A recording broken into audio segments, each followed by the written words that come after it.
I mean, it was amazing because Gameto's Fertilo product became the first iPSC product in history to be cleared by the FDA to enter phase 3 trials. That was exciting considering, we didn't really know, no one knows really what the FDA or any regulatory agency is going to ask when you get to phase 3.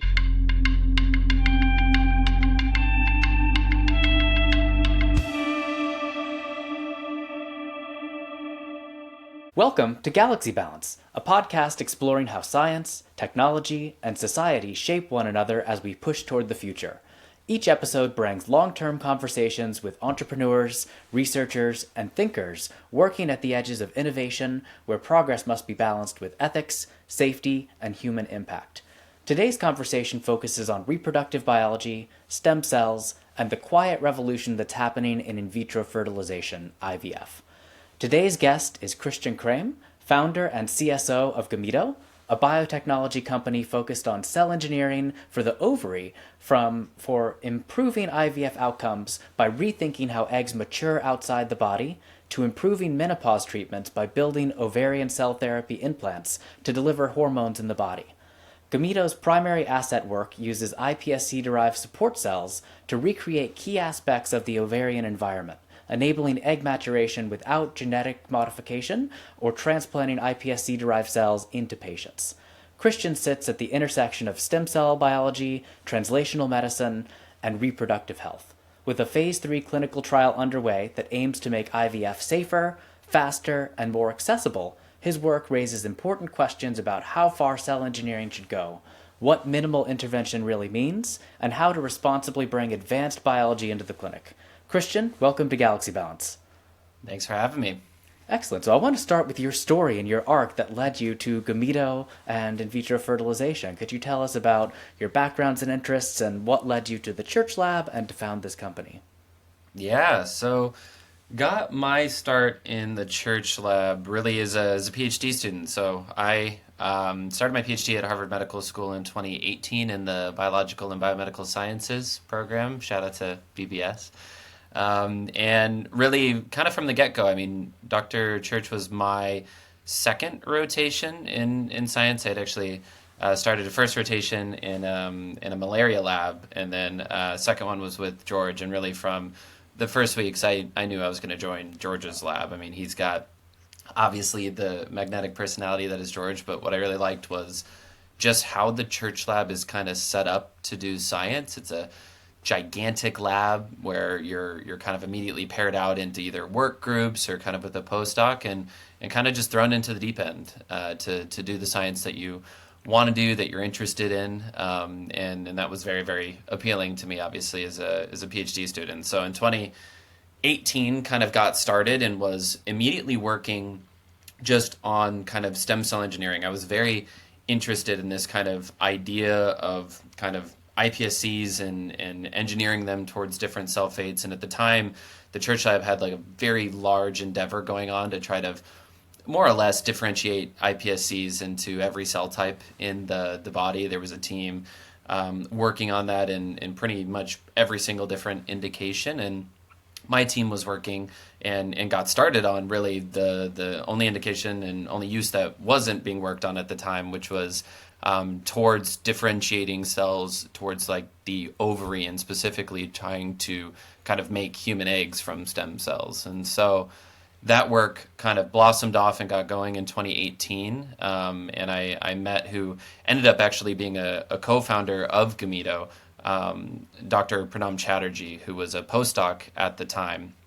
And he's a computer scientist. He's a kind of wizard when it comes to machine learning and AI and protein engineering. And so him and I paired up immediately to kind of tackle the problem in kind of two parallel paths. Him on the computational side, trying to figure out, what's the target we're going for? How are the genes changing? What transcription factors should we be using to try to kind of coax these cells to become oocytes or the support cells? And then I was on the wet lab side, trying to reduce it to practice, doing large kind of screening libraries, cloning, and phenotypic analysis. And so that work all began in earnest in 2018. Really, the group started expanding, and we added on Merrick and Richie and a number of associate scientists and got kind of going.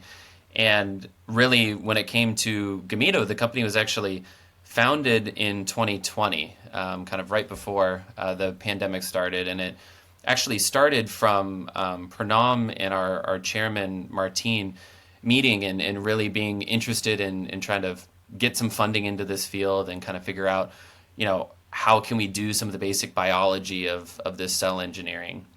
And that took the form of a research agreement, a sponsored research agreement with the Church Lab. And the company Gameto was founded as a seed company to really fund research in the space. And kind of as that research progressed and into 2022, our CEO, Dina, really kind of founded and brought in the company to become a real operational, like, corporate entity. And we raised the Series A. I exited the Church Lab with graduating my PhD, came on as the Chief Scientific Officer. And so even though, I'm not like a founder of the company, I've been with the company from the beginning, and it really kind of spun out of the PhD work that I and others were doing in the lab, and became now the entity that's Gameto. And so we've been around since 2022, really trying to work in the IVF space and get things off the ground for a cell kind of therapy in this process. And now the company is in phase 3 trials and is kind of off to the races. So it's been a exciting and very interesting arc overall. Yeah, very exciting story. And there's a lot of companies working on reproductive science. Some of the others we talked with Merrick with Ovell, and there's Conception that are attempting to actually make eggs outside the body, but you've taken a different approach to make those support cells. Could you describe how your process is different and just walk us through, from a patient's perspective, how your cells and process can support them? Yeah, so this idea of making even eggs from stem cells, I mean, it's not a new idea. It's been around for years, and in vitro gametogenesis, or IVG, is what it's called. It's a very far off idea, and it's far off scientifically, it's far off ethically, it's far off clinically, and we always knew that this was going to be a challenge. Not that the science can't ever enable such a thing. I mean, you can do this in mice, you can do this in other animals, but we knew at Gameto that this was going to be a very far off kind of play. And our company is interested in vitro gametogenesis. We continue to build out our kind of ovarian organoids, ovarian dish, and have even begun to work on really trying to differentiate cells and figure out kind of the different stages of oogenesis and their health. But what we knew is that the IVF industry as it stands today also needs improvement. I mean, again, it's been around really since the 70s and has not really changed that much for women particularly. And the reason being is that, a huge amount of the time and effort and optimization that has occurred in IVF to get the process and the clinical practice to be better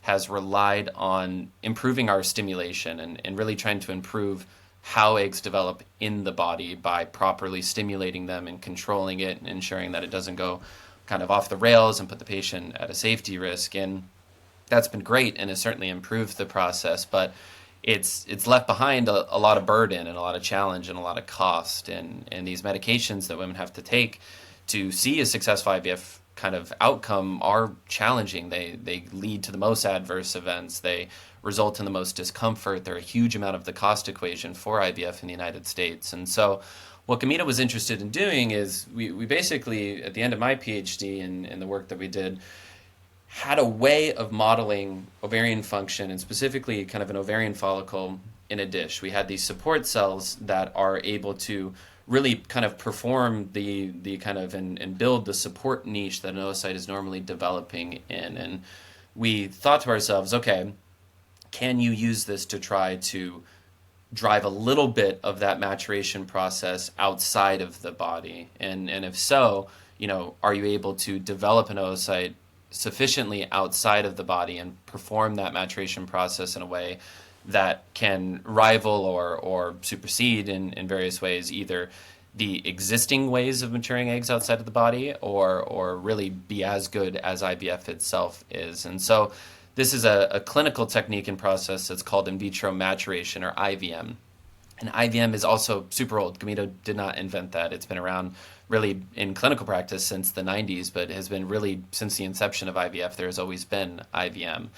And these products today that exist, and there's a number of them, they're just culture medias. And you add hormones into the culture media and that's it. And we kind of expect, and the field is expected, that if you just pull an immature egg out of the ovary and put it in a culture media and spike a couple hormones, that it's going to develop as well as it would have in the ovary. And of course, that's not true.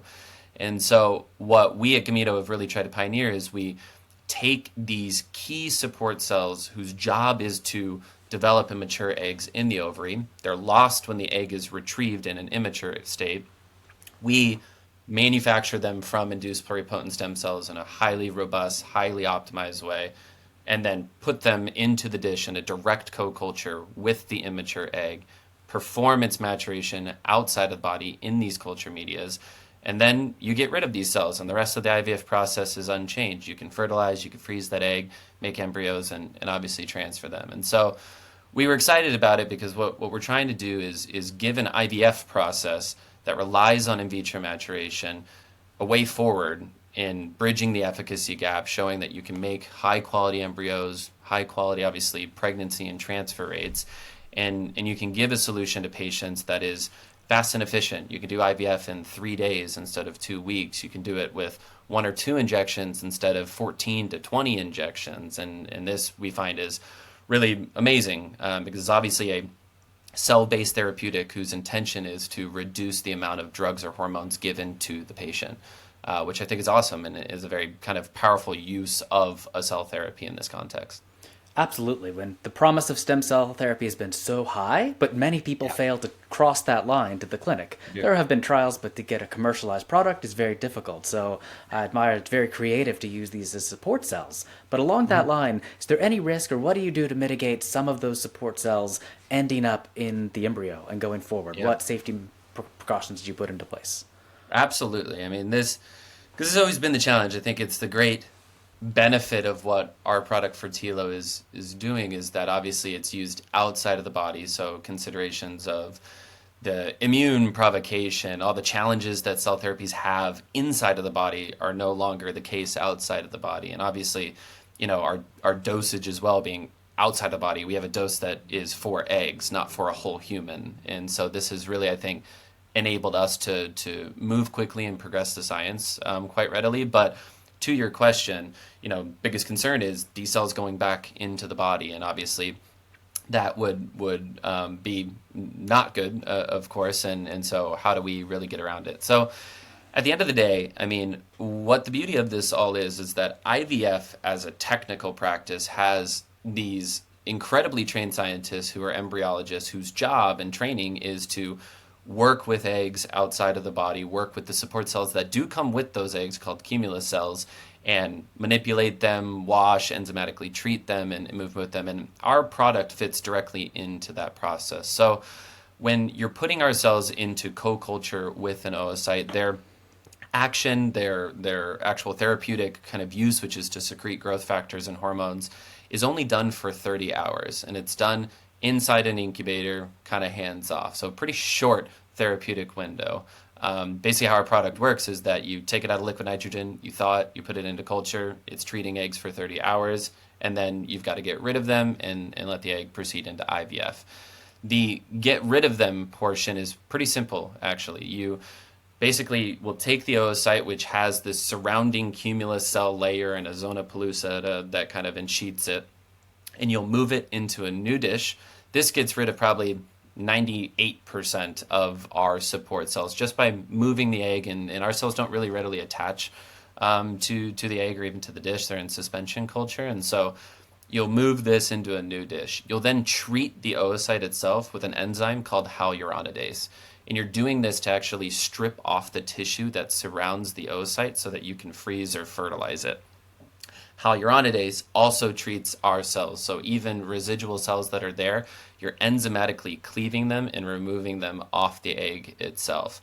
You'll then kind of wash to inactivate that enzyme. You'll wash, serially dilute, and then you're going to either freeze or you'll fertilize, and you're going to grow these oocytes as embryos for 5 to 7 days. And that process in a new media and a new environment just ensures that there's not only residual cells, but even the proteins or the growth factors, the steroids that they secrete will also generally have a half-life that's going to break down over that time. And so by the time you're actually going to transfer that embryo, you've done well over 1 to a billion fold dilution. You've enzymatically treated, you've froze, you've thawed. I mean, there's no chance that our cells are even able to be present anymore. And this is something that obviously we empirically tested. So we did genetic testing in the form of RNA sequencing in oocytes. We did genetic testing in the form of DNA sequencing in embryos. We did multi-generational mouse models where, if there were cells, you'd be expecting human mouse chimeras or human cells within the placenta or embedded into the endometrium. We don't see that. And so overall, we feel that through the actual mechanical treatment of the oocytes after treatment and just empirically by looking, you have little to no risk of a transfer for actually back with the embryo. And of course as well, there's the what if there was. And at the end of the day, our cells are not really proliferative or they're certainly not going to outcompete an embryo itself. And so, generally once the oocyte or embryo is actually transferred back into the body, there's the zona pellucida that opens, the embryo is able to implant and embed and actually expand. And so this would also all get rid of any of the residual tissue that's left from the patient themselves or any other residual transfer risk. So we and the regulatory agencies, obviously, that we work with on a daily basis don't find that there's a kind of large risk of transfer of these cells back to the body. Excellent. Those are great precautions. And clearly these cells are not the donor themselves. You have another iPSC. How did you go about picking the right donor that could support this? And just to clarify, is it one single donor for all fertilo, I would assume? Yeah, absolutely. So great question. Our therapy is allogenic, so it's all coming from a single donor, a single cell source, actually a single seed bank that we produced. And, we had a paper come out last week in Cell Stem Cell that really describes in extreme detail the steps we took to show that fertility. I mean, when I graduated my PhD and we started the work at Gameto, we didn't know whether these support cells would actually have fundamentally like an efficacious benefit to maturing eggs. We showed that. We actually demonstrated that for the first time. And, the lines that we transferred out of Harvard in a research context, they weren't GMP. They weren't meant for clinical use. So we knew immediately that we actually had to remake this cell line if we want to bring it to the clinic. And so that cell stem cell paper describes exactly that process. We kind of went on a worldwide search. At the time, we found what was the only GMP grade female iPSC line in the world. They just didn't exist. There were a lot of male lines, but didn't want to be trying to make kind of male ovarian cells. So we licensed the only female GMP line. Obviously, it had a clinical grade kind of use case. It had the consent form for clinical and commercial use, all the safety testing. We then took that cell line, we engineered it since our process relies on transcription factor induction to make these support cells. We integrated in the transcription factors using the transposase. We did monoclonal selection, found like 40 different lines, down selected that to 10 based on genotyping, and then took these 10 lines forward to try to figure out which one had the right profile, the right integration, the right copy number, everything like that, and selected our clinical line. And so that became our seed bank. And over the last 2 years, we've been working with a manufacturing partner to mass produce that into a master cell bank, mass produce that into obviously our fertilo cell lots. And so that whole process has all kind of been what we've been focusing on for the last 2 years. But just to say that every single lot of our product not only comes from the same donor, but from the same seed bank, same master bank, because it's a mass-produced allogenic therapy. Excellent. And as you mentioned, when you transitioned from Harvard, you had no idea if this would work clinically or efficaciously. But now that you're in trials, what have you learned so far? Yeah, it's been certainly a scientific journey. I mean, we've certainly discovered over time that there are very key ways that we have to manufacture the cell product, ways that we control its release, the ways that we do the differentiation that fundamentally matter in the phenotypic outcome of these cells. You can't just kind of do anything you want. I mean, there's definitely multiple ways that we can differentiate them that are all efficacious, but at the end of the day, our product is a really rigorously defined way of manufacture. There's also obviously very specific ways to put them into culture and utilize them. It took us a good amount of time to figure out the right minimal stimulation regimen, the way to retrieve these immature eggs, how long should you do the culture, what media should you be using, what are the supplements in that media, to really all define and make not only a product that works, but also the protocol to use it and to use it easily. I think one of the biggest things that we came up against immediately, and it's a classic transition out of your PhD at Harvard and then get into real clinical science. There's also just there's constraints on how you can use any product in IVF. I mean, you could make incredibly complex hydrogels and chamber cultures and organs on a dish and whatnot, and no embryologist is going to use this. No clinic's actually going to want to do something that is so difficult to use that they have to change everything about their process. So a huge amount of our work was just working with IVF clinics to figure out what centrifuges do you have? What kind of incubators do you have? Like, what are the processes that you can handle in your lab versus not, to try to get a protocol that actually works in the real world. And that's taken time. And obviously in our paper that we released last week, we also describe our first in human clinical translation. I mean, we've had 12 babies born worldwide as of today. The oldest is over a year old now. There's been, just a huge amount of work and translation and trust and work with the patients and the clinicians worldwide to show that this is a safe and an efficacious product, but also one that the industry that we're working in actually wants to use. So it's been exciting and challenging at times, but obviously very rewarding as we've gone quite far and are now in phase 3. Excellent. And as you hinted at, process really is your product, especially with cell therapy. So as you're going from trials, the regulators say phase appropriate. What steps are you taking as you move forward to become a commercial product? What will need to change, and how are you thinking of keeping that same efficacy and same as close to the same process as you have now? Yeah, no, I mean, that's always the challenge with any drug, any development, and certainly with the cell therapy. I mean, it was amazing because Gameto's Fertilo product became the first iPSC product in history to be cleared by the FDA to enter phase 3 trials. That was exciting considering, we didn't really know, no one knows really what the FDA or any regulatory agency is going to ask when you get to phase 3, because you're at a different scale of things. Then you need to have a potency assay, you need to have things in GMP, you need to be able to manufacture this in the way you're going to do it commercially. And so we really had to show that and up our game, and that's why we're working with our manufacturing partners to get there.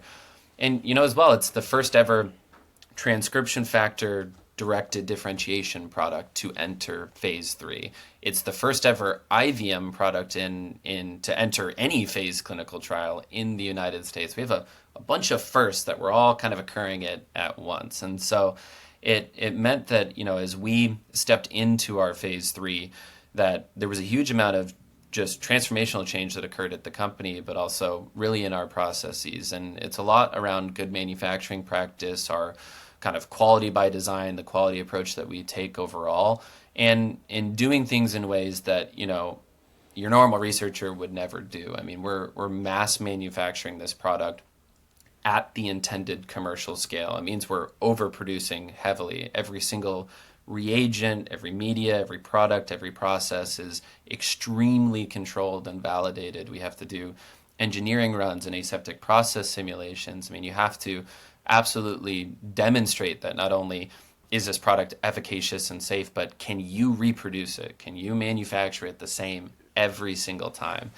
And that's definitely been a challenge. I mean, for us, one of our most difficult challenges is a potency assay. I mean, how do you qualify a cell therapy as potent?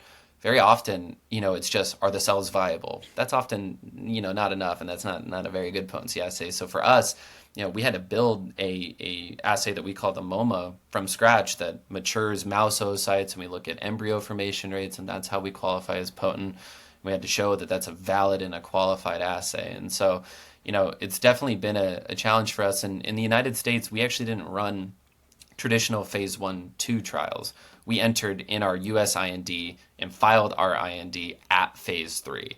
And so for us, we kind of just jumped straight into the deep end with our product's development and our clinical use. And so it's been a bit of a learning experience for us, but we've been lucky in that, the product is actually commercially available outside of the US in multiple nations in Latin America and Australia. And so we've actually already shown clinical use, how we do our supply chain and logistics, and we're able to obviously do our first in human studies as well. So it's taken a bit, and we've kind of worked up and then kind of back in different ways. But I definitely think that the manufacturing approach that we use now, the clinical process and our maturity as a company is really now at that phase 3 prepare for BLA level, which is exciting to see. One big challenge with cell therapies is once you get that vial, your product that goes out, the clinical site that does it can't handle it as much as you would in the lab. So as you Yeah. mentioned, you went around and saw what centrifuges, what equipment. Could you describe a little bit more how you made it easy for the clinical site once they receive your frozen vial?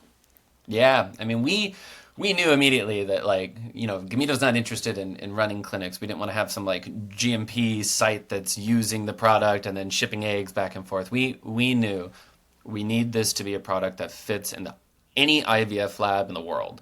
And we didn't want it to be like a specialty IVM lab. We didn't want them to need any specialty equipment that they wouldn't normally have. And so, we were lucky in that a lot of our studies started in Europe, in Spain, where we were doing kind of egg maturation studies and working kind of on the ground, seeing like, okay, so these are the kinds of needles you're using, the dishes that you're using, here's the centrifuges you're using. And this is just a run-of-the-mill great IVF center in Spain. And so our initial product optimization, our kind of choosing between lines, how long to mature, was all just being done in a clinical center through research studies.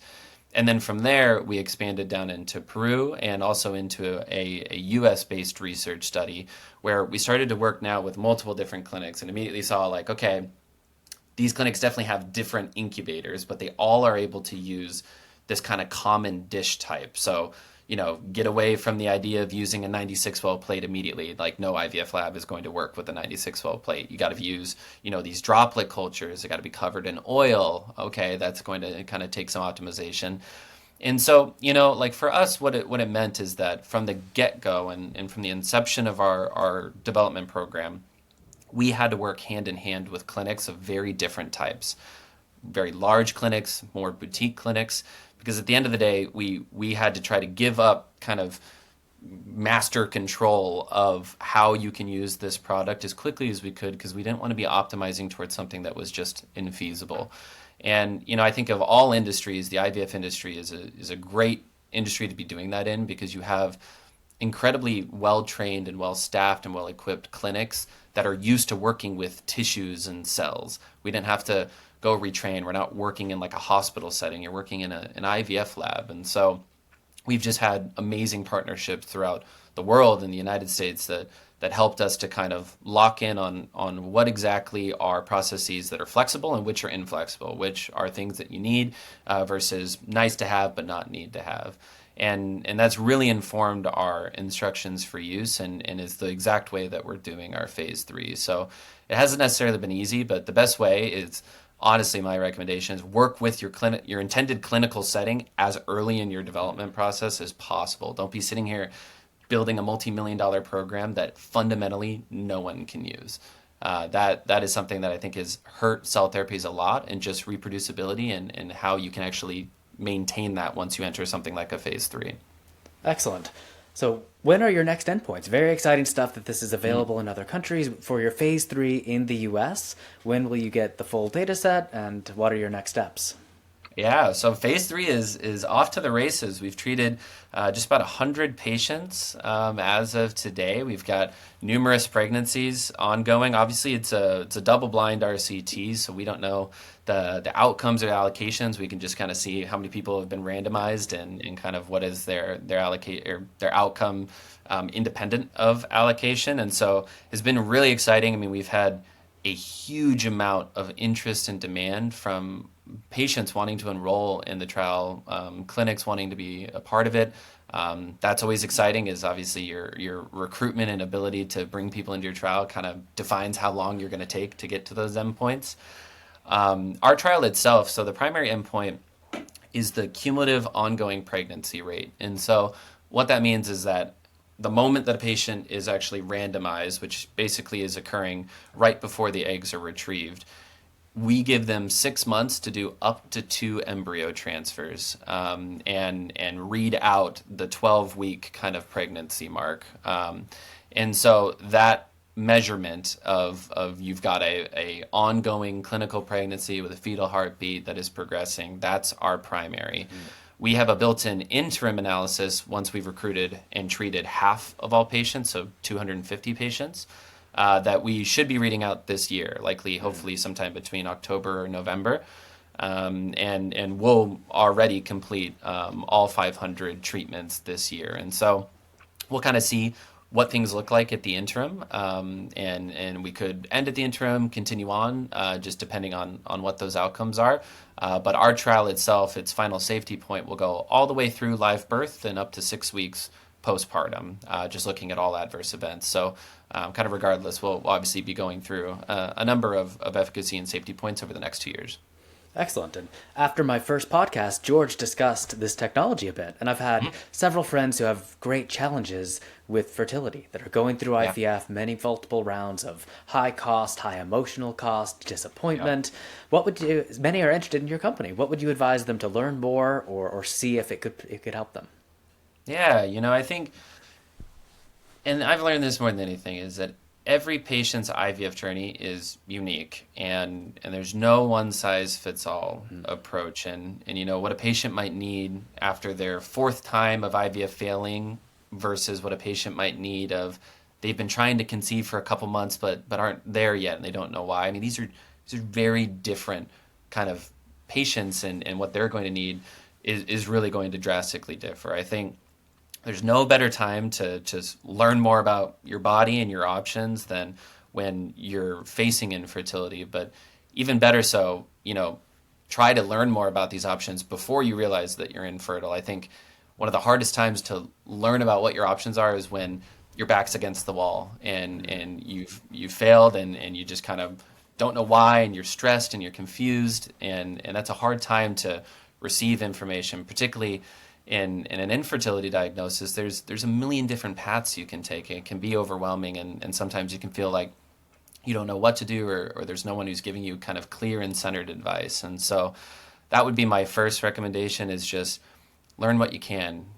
Google things, talk to a friend who's gone through IVF, talk to a friend who's gone through IUI, talk to your OBGYN, talk to an REI if you can, and just really start to understand what your options are and what the different paths are going to look like, and be patient and be patient with yourself, knowing that infertility uniquely is a kind of, it can be challenging in that if a male partner is infertile, the female partner is now also going to be infertile. If you're a same-sex couple, you also are going to struggle with, obviously, a natural version of conception, but you're going to need something like an IVF or even an IUI to get pregnant. And so these solutions are going to look different in every state in the United States. They can look different within the city. I can go on one block of Fifth Avenue and down the block, and I'm going to get two very different treatment approaches to IVF.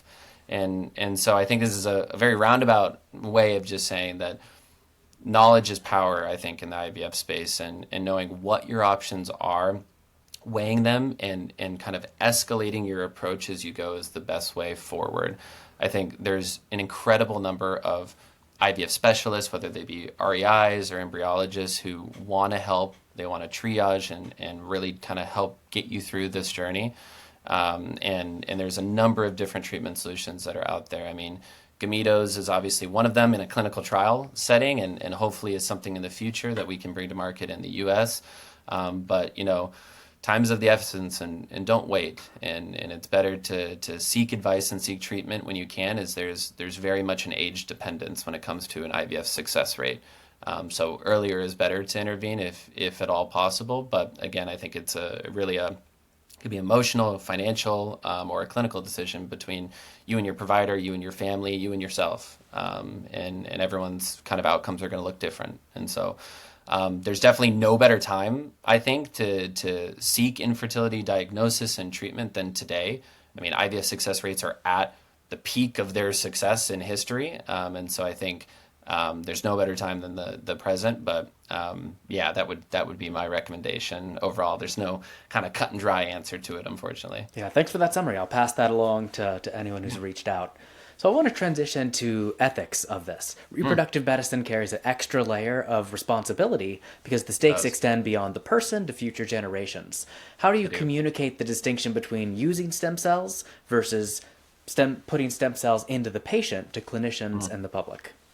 Yeah, no, I mean, ethics is central in everything that you do, even from a research perspective, whether that be, getting patients to just donate their eggs to you for research, making embryos for research purpose, let alone enrolling trials and having patients engage in a clinical trial in which it's not just the health of the mother, but also the health of the baby. And it can obviously be a lifelong decision. I think, you know, it you're guided in an ethical principle one by kind of like anything in medicine is you're here to do right by a patient. You don't want to subject a patient to undue risk. You want to make sure that before you're going into a clinical trial setting that you've really, to the best of our knowledge, tried to de-risk every aspect. It's paramount that obviously we're not putting not only the patient themselves at risk but also their baby. And this means multi-generational animal models. This means really pressure testing and working in a research setting with egg donors before you actually move into something like an actual IVF clinical treatment. And I think, informed consent and letting patients know what the option is, what its risk carries, what's known about it, and what's not known about it. I think, for us, what we care a huge amount about is that, we have empirical, theoretical, physical data that suggests and supports strongly that there is minimal risk of a transfer of these cells back to the body. That's supported by multi-generational animal models. So that's supported by the best sequencing possibly available to actually empirically show that. And that at the end of the day, that the clinic has the training, the expertise, the processes to ensure that doesn't happen. I think all of these things have to come together.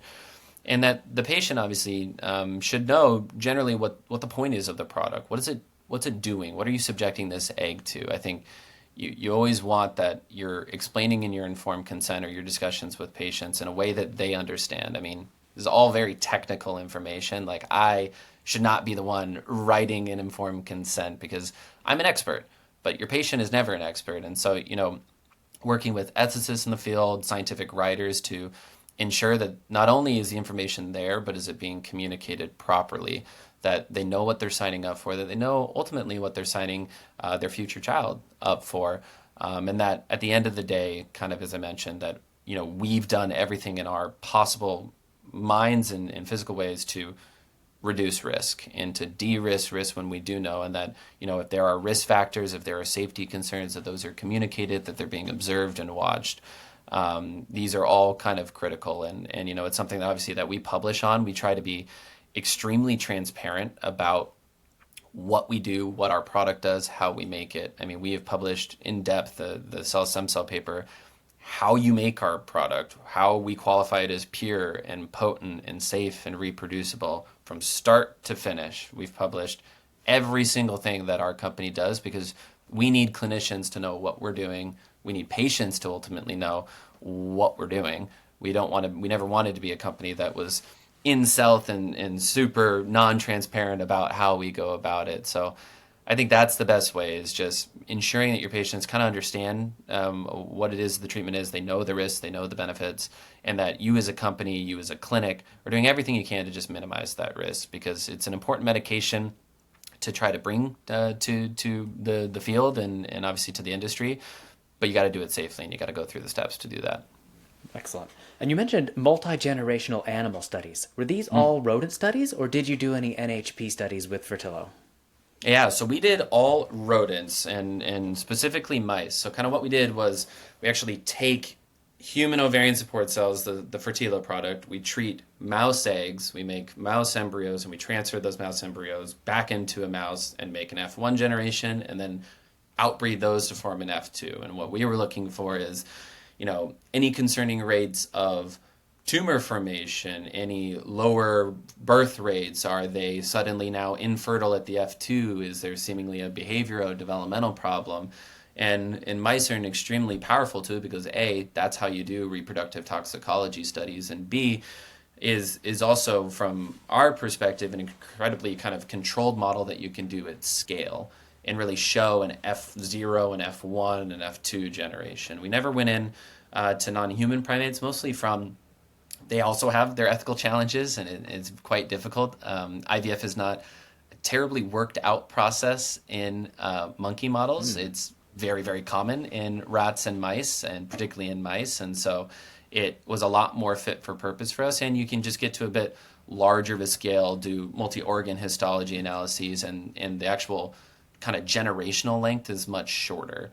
I definitely think if we were doing something as obviously much larger, like make an egg from stem cells, you would need to do that in something like a monkey model, since the egg itself is the subject of the inquiry. But for something like a drug or a cell therapy kind of aspect, where you're treating an egg, you're treating the animal itself, generally we go with the more kind of FDA standard reproductive toxicology models, which are these multi-generational mouse studies. Excellent. And want to shift gears. This is very exciting, the first product, but I know Gameto works on a lot of other things and recently received an ARPA-H grant on making other ovarian cells. Could you describe that project and where you're at and what you're discovering?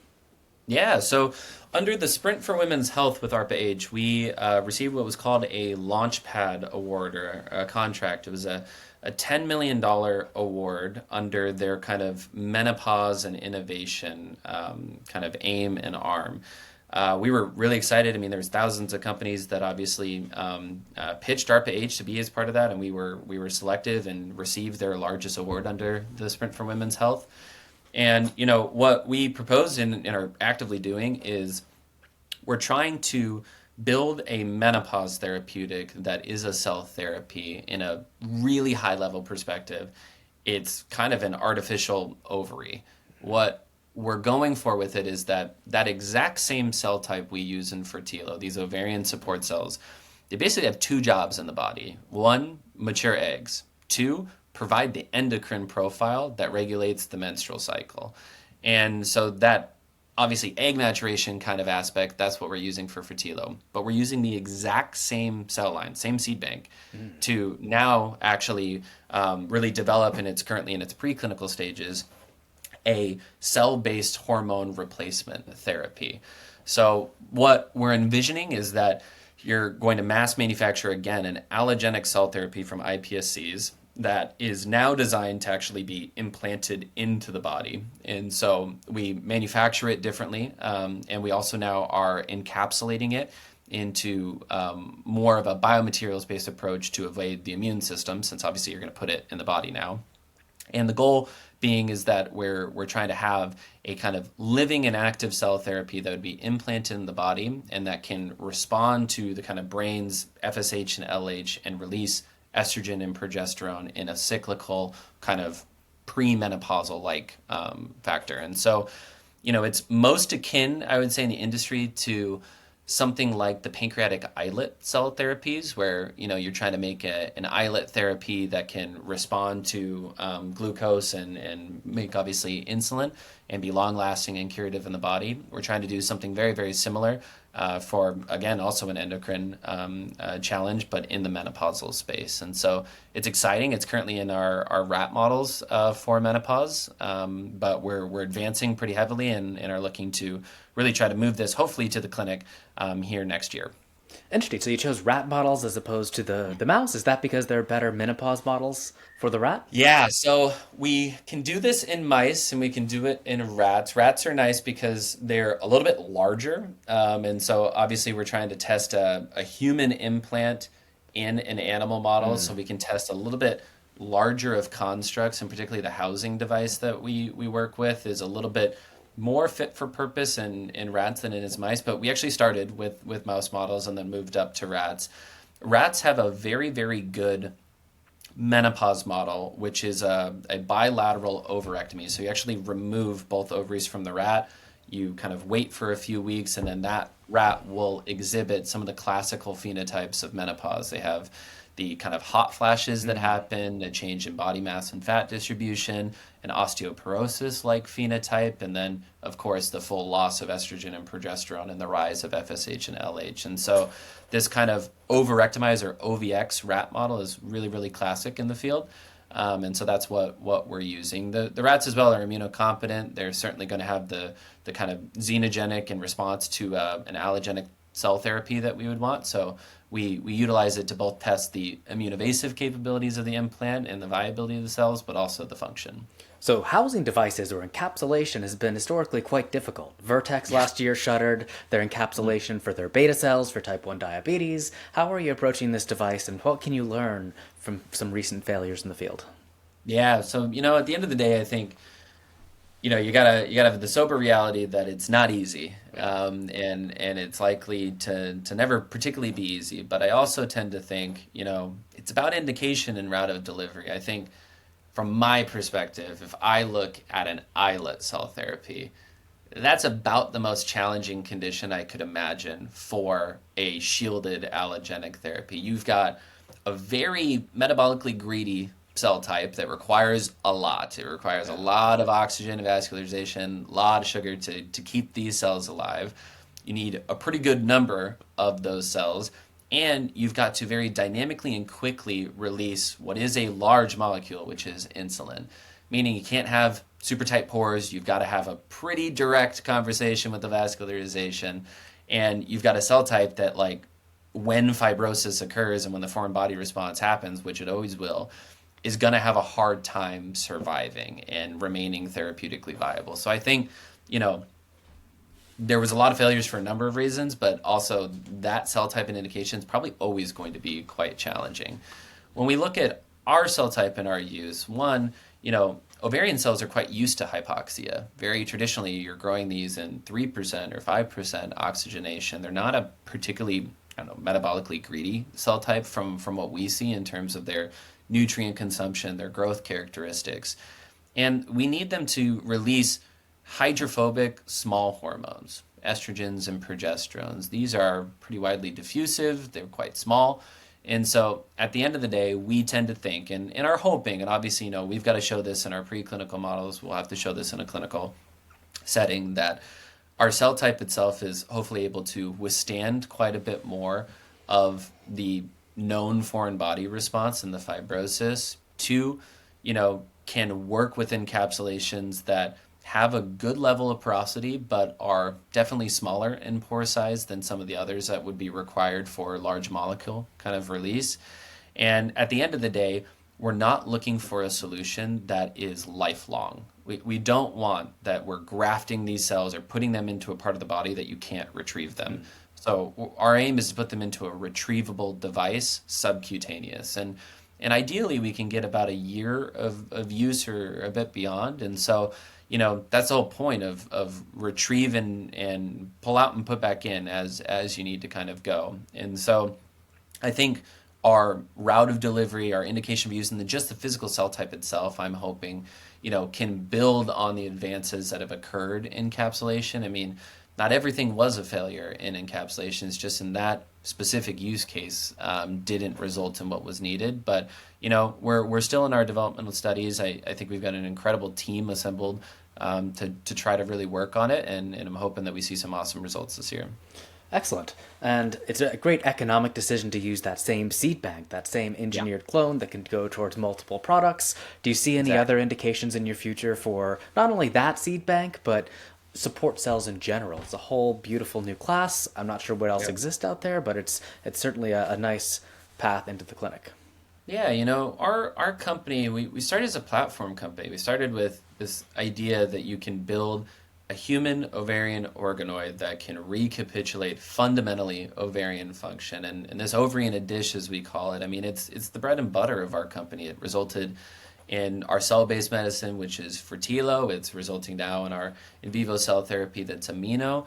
It's also what we're using to really build models of ovarian function, screen drugs against, really try to, again, push the field of in vitro gametogenesis. I think at the end of the day that there's a huge amount that can be done in the ovarian axis, and us as a company that are cell engineers, we're cell modelers, we're stem cell biologists. We have a really unique kind of platform and tool to not only discover and investigate kind of the fundamentals of ovarian biology, but derive cell therapies, have a model that you can screen and kind of develop drugs against. And so I'm excited for kind of what the future of our company looks like. I mean, we're building companion medical devices for use in fertilo. We're building companion kind of routes of delivery and biomaterials based approaches to releasing hormones for amino, and are very much interested in collaborations and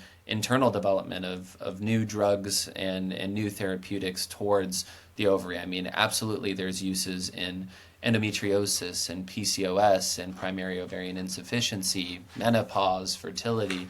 I mean, there's so much unique biology that occurs with the ovary.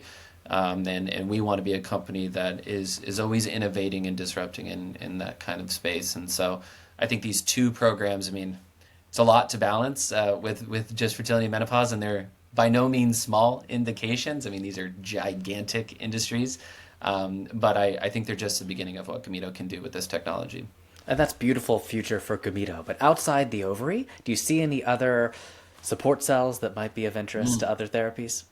Oh, that'd be interesting. I mean, I think, at the end of the day, like whether we would be using these technologies or whether we're hopefully helping others in the field. I mean, I want that, people who are interested in iPSC technology and regenerative medicine, engineering, differentiation, I hope they look at what Gameto has done, read our cell stem cell paper to see what are the paths forward. I mean, I have yet to see any indication or use of ex vivo cell therapies and support cells, but it's not like a brand new idea. I mean, feeder cells existed for decades, obviously, and they are used usually in a manufacturing context, but there's probably a number of different uses that you could have for these.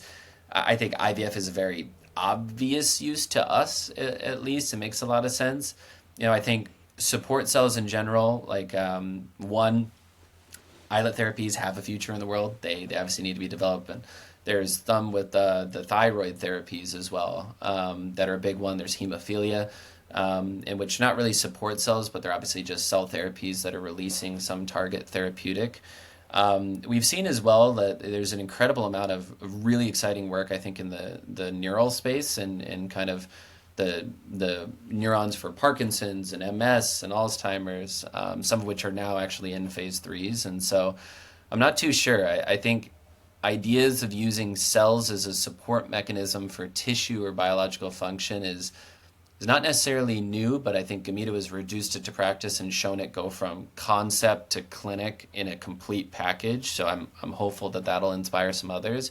But I tend to think that even though you've seen some challenges in the cell and gene therapy space, it means that there's companies innovating, that there are indications that are being worked on, and that we're at the very beginning of this field. I mean, I remember when I started my PhD, like, I had barely even heard of CAR T therapy, and let alone seen what it fundamentally was able to do. And I remember talking to George and honestly thinking that like a cell-based medicine compared to something like a viral-based kind of gene therapy or even just a small molecule seemed a little ridiculous to me in 2018. And now it's commonplace, and there's so many companies, there's so many labs, there's so many just entities that are in it. And so I think the next 10 years of this space is going to be incredible. And I want Gameto to obviously lead the field and be that innovator in women's health and ovarian biology, but also show a way for really any cell-based medicine to find a path to the clinic. Great. Well, first off, I wanted to thank you for being so transparent with your process. I think it goes a long way for trust and safety in your product. I think that cell stem cell paper was published after I did my research for this article, but looking forward to diving into that. And one big question for, as you mentioned, you've identified TFs, you integrated them with the transposon, is the vector and how you integrated them. Is that part revealed in this paper? It is, yeah. So it's all in the cell stem cell paper. We use super piggyback transposase, so it's a random integration. Obviously, we benefit there from using an allogenic therapy in which you have a random integration of 3 transcription factors. 2 of them have a copy number of 2, 1 of them has a copy number of 1. This is all described in our paper. And so what we did is obviously we built a seed bank and we tested a number of different clones. What we did though for our seed bank was use PacBio sequencing to do long read sequencing to identify the exact genomic insertion sites. Obviously, make sure that our TFs are integrated, but also ask the question of where are they integrated and is that going to disrupt function? So we look in the actual genomic locus and then we look downstream of really any of the factors that may be disrupted or changed. And obviously, did a kind of risk-based approach to characterization and found that in the seed bank that we're using, there are no major risks I identified. And so, yeah, it's a random integration with Piggyback. Piggyback is awesome because obviously, one, it's very, very efficient. Two, can handle very large cargo sizes. And so it really made a lot of sense for us from even the research perspective, but also in the clinical perspective. But obviously, this is an allogenic therapy where we can really readily characterize the line itself. In an autologous therapy setting, maybe that's not the best approach, and you'll want to go for a targeted insertion site. But in our case, it worked great, and it's really been an awesome technology for us to be using and licensing in the field. Excellent. And speaking of that genomic characterization, are you familiar with Poseida's T CAR T trial? They had some cancers develop out of this.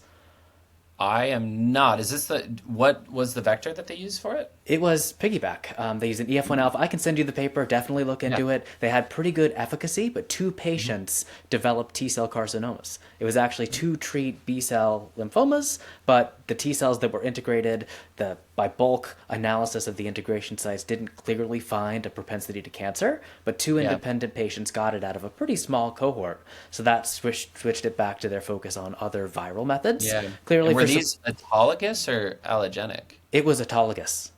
Yeah, so Yeah. they didn't pick a clone, very different process than yours, and yours isn't going to go into the body, so I don't think that risk is as high, The but risk really exists, but that's why I'm definitely thinking. I mean, because it's hard, and we even know that you look in a site, you're looking downstream, and you're like, I don't really think there's not like a cut and dry way necessarily of yeah. saying like this is the best. And I could definitely imagine that if I took piggyback and kind of randomly integrated it 100 times, 200 times, you're going to start to see a low level prevalence of concerning integrations. I mean, you saw the same thing happen in the lentivirus space as well. And that obviously kind of put a lot of stop on the lentivirus-based therapies, I think, for like SCID Yep. was when they were used. And so it's not surprising. I would definitely love to read that to just kind of see what it is. But yeah, I think, there's always the age-old question of target insertion and what is a safe harbor and is it actually a safe locus? But I think there's equal questions to random integration and its safety challenges Yeah, as I'll well. follow up that study. There are several editorials afterwards. It's a very interesting topic to pick Yeah, up and just how you absolutely. characterize it.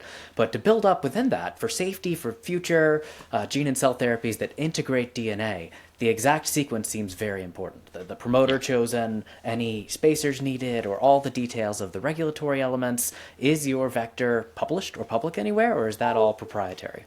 It is. I mean, again, Wow. interested transparency. It's on AdGene. Okay, excellent. So definitely, it was actually the first paper of my PhD.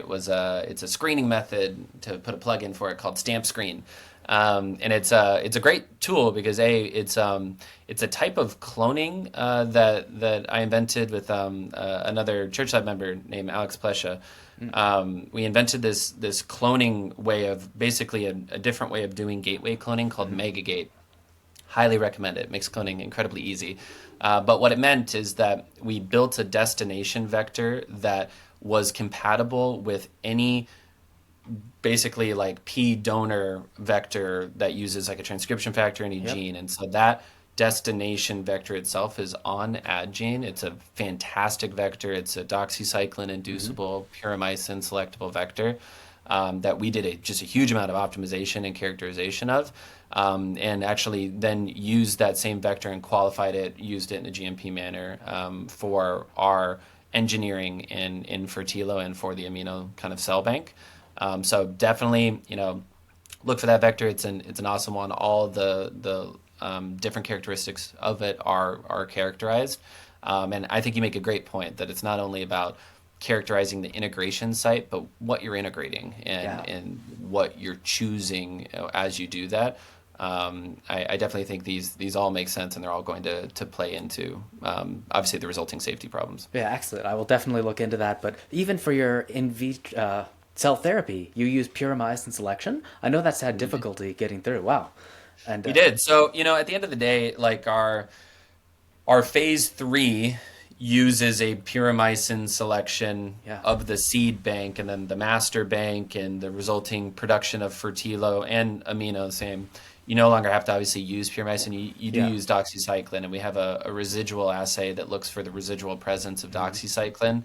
We also had a residual presence of puromycin to release the seed bank itself, and so we did look into that. We are obviously still in the early stages of the development of our menopause program, Amino. I mean, we've had a interact meeting with the FDA to talk about the suitability of that cell bank, but obviously this is a cell bank that's in a phase three trial that's designed to be a registrational trial for a BLA. And so we've gone through and done as rigorous of a characterization as you can on that bank, including the risk and the use of puromycin, and there was no red flags identified as of today. But I think every indication, every cell therapy and manufacturing process could be different for that.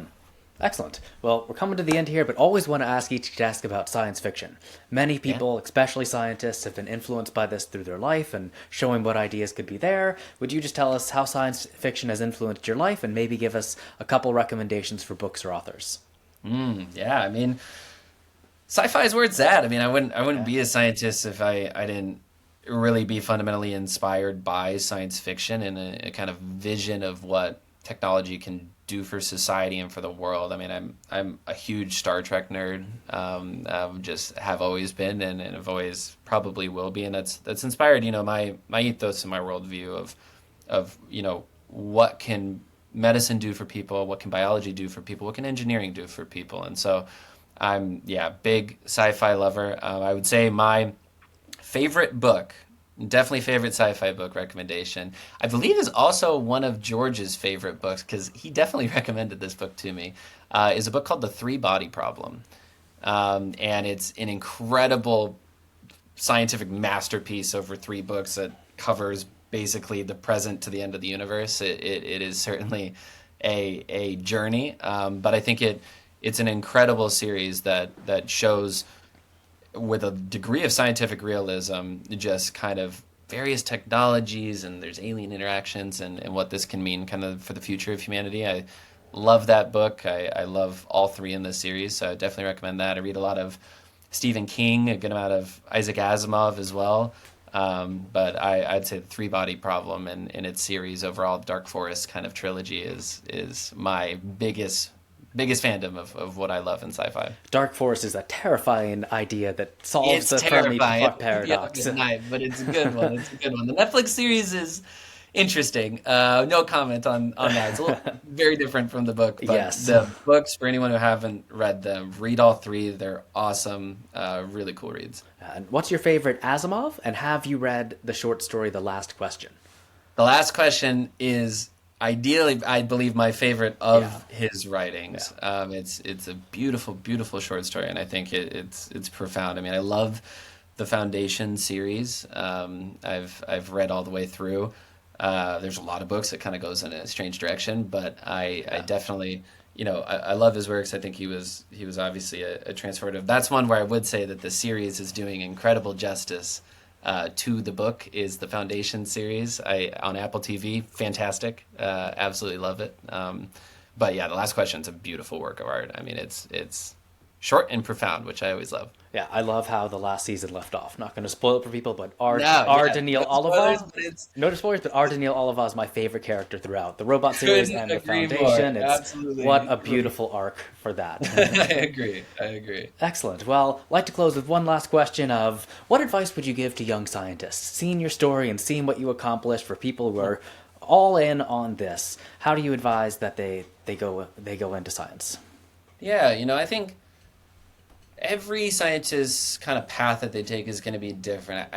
I think I'm probably not the only one who's saying that, if you're going to go the route of a PhD, academia is not the end all be all. It's a gigantic industry of science itself. Academic science is amazing. It's awesome to go the route of a professor and the postdoc, and it's equally awesome. And you can do as transformational science from start to finish in a company as you can anywhere.